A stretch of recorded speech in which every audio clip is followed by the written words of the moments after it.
So the very first ideas that I want to discuss are that the principles and keys that we're going to understand are timeless, right?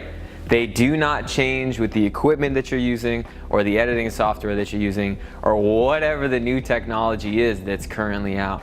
There are certain timeless principles and key factors that once you understand them on a deeper level, you can always use in film production and really in any kind of career, in relationships and anything. So the next thing is that what we're gonna begin with is creating a framework or structure of deeper understanding that's gonna allow for your creativity to build on top of, right?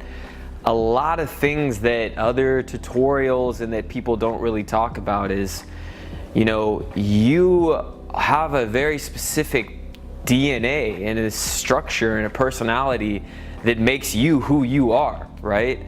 And we tend to want to, unconsciously maybe deny these kind of aspects of what really makes us our own person. And my belief is that the more you understand yourself, the better you are able to create, right? So the DNA that you have is literally infused, or you feel the essence of who a person is through what kind of film that they create, right? So if two people use the same exact paintbrush, they pick up the same paintbrush and they try to make the same painting and they have the same kind of idea, they're gonna create two radically different pieces of art. So what I'm trying to get across is that you need to understand that this aspect of your DNA is a part of who you are.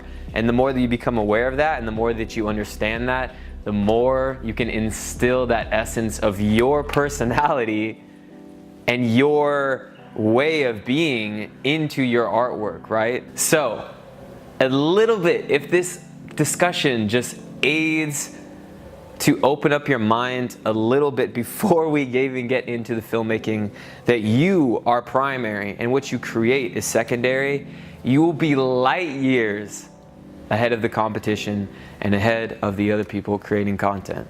We got that? Yep.